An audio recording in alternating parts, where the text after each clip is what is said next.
Hello Capricorn. Capricorn यानी मकर राशि में Suresh Kautak plus in the tarot से। तो आज हम कैप्रिकॉन यानी मकर राशि के लिए सिंगल्स की जनरल रीडिंग करेंगे। जो सिंगल है, विडो या विडोवर है, या डाइवोर्सी रहे हैं, या किसी भी अभी तक उन्होंने शादी नहीं की है, अनमैरिड है, कुंवारे हैं, या वर्कहॉलिक रहे हैं, रीजन चाहे कोई भी रहा है लेकिन अभी सिंगल मानते हैं अपने आप को। 14 से 20 फरवरी 2025 तक के लिए वीकली यानी साप्ताहिक रीडिंग वैलिड रहेगी। सनसाइन, मूनसाइन या नाम राशि जिसे चाहे देख सकते हैं। अगर आप पर्सनल रीडिंग चाहते हैं तो नीचे डिस्क्रिप्शन बॉक्स में डिटेल्स दी गई है, वहां जाकर चेक कीजिएगा। कोई भी कंफ्यूजन, डाउट होने पर व्हाट्सएप मैसेज के जरिए आप इसे क्लियर कर सकते हैं। तो इसमें सबसे पहले हम देखेंगे कि जो आपका रिसेंट पास्ट कैसा रहा है, फिर प्रेजेंट करंट एनर्जी देखने वाले हैं, और इन दिनों कोई नया बंदा या बंदी आपकी लाइफ में आ रहा है तो उसकी एनर्जी क्या रहेगी। किसी पास्ट पर्सन से आप डील कर रहे थे, अटैचमेंट या जुड़ा हुआ महसूस कर रहे थे, तो उसकी वापसी करने की क्या क्या एनर्जी रहेगी, और लास्ट में हम गाइडेंस देखेंगे। तो चलिए देख लेते हैं कैप्रिकॉन आपका रिसेंट पास्ट कैसा रहा है। 2 of swords, night of swords and 2 of pentacles and bottom of the deck बता रहा है 4 ऑफ वॉन्ड्स। तो कहीं ना कहीं आप रिसेंट पास्ट आपका बता रहा है कि जगलिंग पीरियड में रहे हैं, जगल किया है।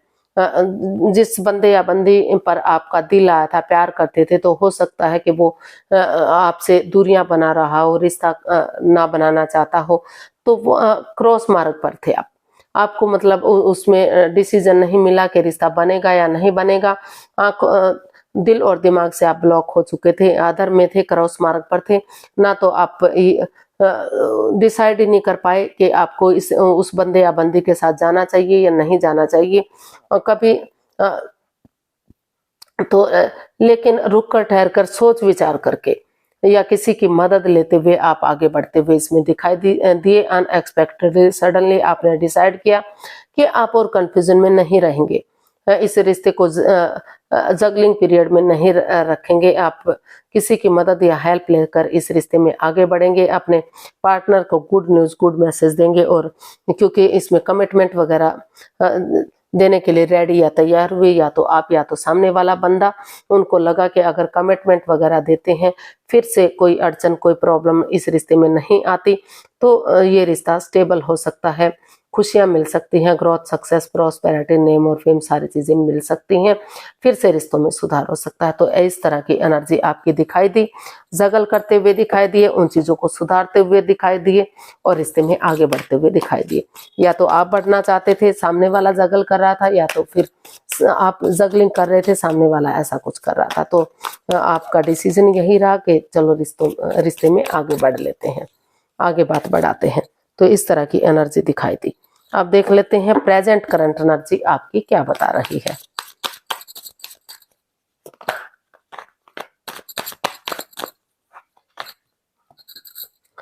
The star, queen of swords and the magician. Present current energy आपकी बता रही है कि अभी भी जिस बंदे या बंदी पर आपका दिल आया था, वहां अटैचमेंट फील कर रहे हैं, जुड़ा हुआ महसूस करते हैं।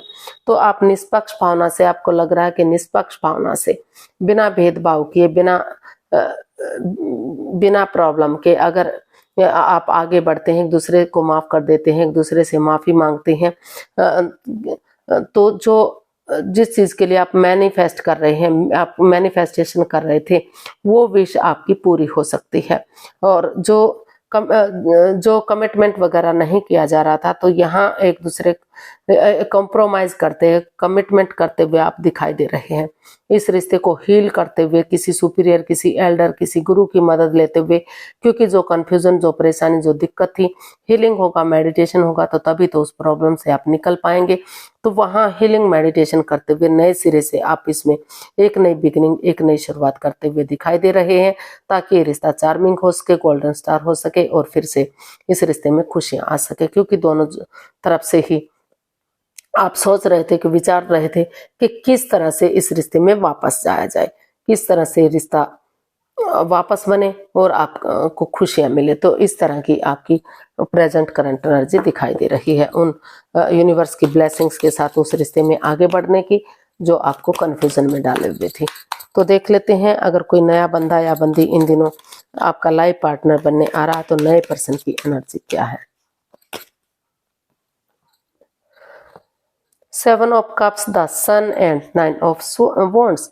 तो नया पर्सन, आप कंफ्यूजन में थे कि आपको रिश्ते में जाना चाहिए या नहीं जाना चाहिए। हो सकता है उस बंदे या बंदी को आप पहले से जानते हो, या फिर आप इस कंफ्यूजन में हो कि अभी क्योंकि जिस बंदे या बंदी को जानते थे तो वहां अनबन बन गई हो, वहां वो रिश्ता आपका खत्म हो गया, तो आपको आप डिसाइड नहीं कर पा रहे थे कि अभी आपको रिश्ते के लिए आगे बढ़ना चाहिए, स्टैंड लेना चाहिए या नहीं लेना चाहिए।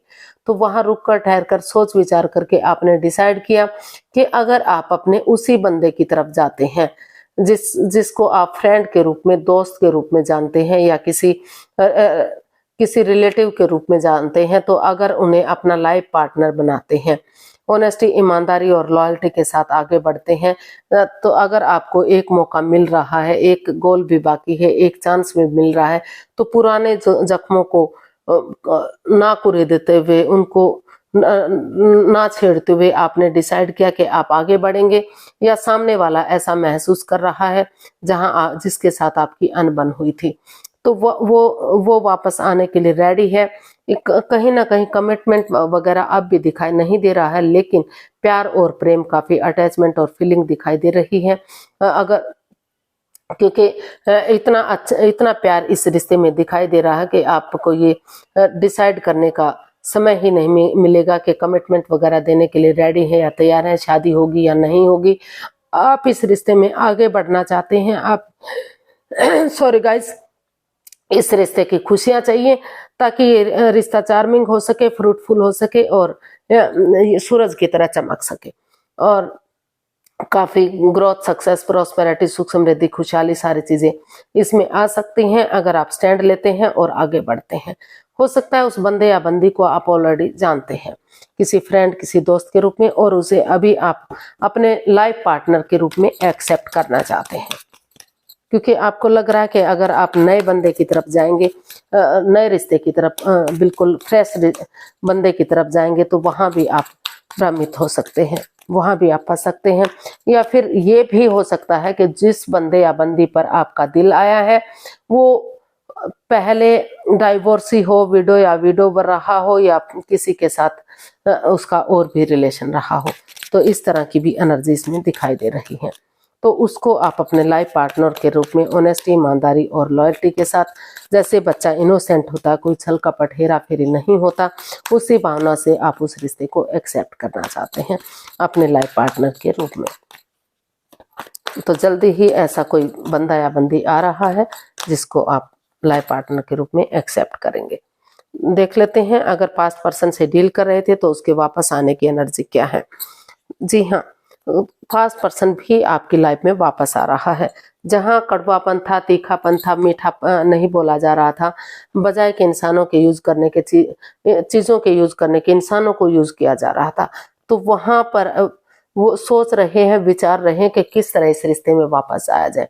क्लियर कट कम्युनिकेशन चाहते हैं, चीजों को, रिश्ते को सीधा और सरल बनाना चाहते हैं। आप को लग रहा है कि चाहे भले ही एक दूसरे के अगेंस्ट क्यों ना बोलना पड़े, लेकिन बातें क्लियर होंगी, क्लियर कट कम्युनिकेशन होगा, खुलकर बातें होंगी, मिठास के साथ, प्यार के साथ एक दूसरे से बातें करेंगे, और टी पार्टी, कॉफी पार्टी या लंच, डिनर, ब्रेकफास्ट करेंगे, एक दूसरे को जानेंगे, एक दूसरे को पहचानेंगे, अपने दिल की बात एक दूसरे से फिर से करेंगे।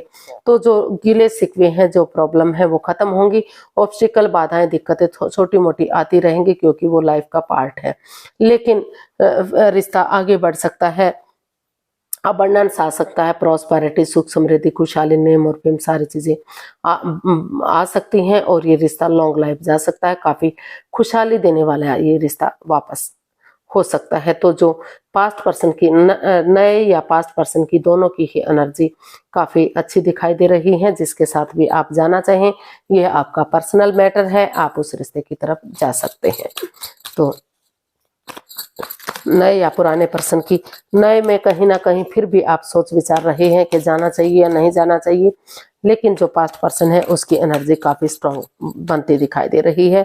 जो परेशानियां, जो प्रॉब्लम थी वो छटती दिखाई दे रही है, और रिश्ता काफी चीयरफुल होता दिखाई दे रहा है। देख लेते हैं यूनिवर्स की तरफ से मैसेज या guidance. 5 of swords, death and 6 of wands and page of pentacles. तो यूनिवर्स जी आपको मैसेज देना चाहते हैं, गाइडेंस देना चाहते हैं कि एक दूसरे सबसे पहले जो over thinking, over control, over stress रहा है, जो इस रिश्ते में परिवारजनों की वजह से या किसी रिश्तेदार की वजह से या फिर जिसके साथ आप जॉब करते थे, बिजनेस करते थे, आपका कलीग या बॉस था, उनकी वजह से जो भी इस रिश्ते में दरार आई है, या फिर डिस्टेंस की वजह से, हो सकता है कि आप फॉरेन में रहते हो या आपके पार्टनर फॉरेन में रहते हो या दूसरे स्टेट में रहते हो, तो कहीं ना कहीं वो जगह, वो चीजें, वो बातें, वो सब कुछ आपको बदलना पड़ेगा। नए सिरे से एक बिगिनिंग, एक शुरुआत करनी पड़ेगी। और जो एक दूसरे के साथ माइंड गेम खेले जा रहे हैं, जो मैनिपुलेट किया जा रहा है, पीठ पीछे धोखा दिया जा रहा था, चीटिंग हो रही थी, फ्रेब हो रहा था, उन एक दूसरे की भावनाओं को समझ नहीं पा रहे थे, तो बजाय कि वो एक दूसरे की भावनाओं के साथ खेले, चीटिंग मत कीजिए, धोखा मत दीजिए, एक दूसरे की भावना प्यार से, प्रेम से पेश आइए, नए सिरे से एक बिगनिंग, एक शुरुआत कीजिए। इमैच्योर एनर्जी हो सकती है, नई एनर्जी हो सकती है, एज डिफरेंस हो सकता है, तो लेकिन अगर इसके साथ आप घूमेंगे फिरेंगे, डेट्स पर जाएंगे, टाइम स्पेंड करेंगे, इसको समझेंगे, तो ये रिश्ता आगे जाकर विक्टोरियस हो सकता है, सक्सेसफुल हो सकता है, काफी अपॉर्चुनिटीज मिल सकती हैं, समाज में मान सम्मान, इज्जत होगा, लोग फॉलो करेंगे और काफी सहनाइयां बच सकती हैं, खुशियां इस रिश्ते में आ सकती हैं। लेकिन उन चीजों से बाहर निकलना पड़ेगा जिस चीज से आप परेशान हैं, दुखी हैं, या तो आप किसी थर्ड पार्टी सिचुएशन में रहे हैं या सामने वाला थर्ड पार्टी सिचुएशन में रहा है, तो वो छल कपट, वो चीटिंग, वो धोखाधड़ी, वो चीजें दोनों में से जो भी कर रहा है उनको छोड़नी पड़ेंगी, तभी आप अच्छी लाइफ स्पेंड कर पाएंगे, अच्छी जिंदगी जी पाएंगे। आज के लिए इतना ही, फिर नई वीडियो के साथ मिलते हैं। अगर वीडियो सही लगती हैं, अच्छी लगती हैं, तो लाइक, शेयर और सब्सक्राइब करें, कमेंट्स करना ना भूलें, इससे मोटिवेशन मिलता है, हेल्प मिलती है, वीडियो बनाने में मदद मिलती है। तो जल्दी मिलते हैं नई वीडियो के साथ, तब तक के लिए हैप्पी रहें, खुश रहें। नमस्ते, थैंक यू सो मच।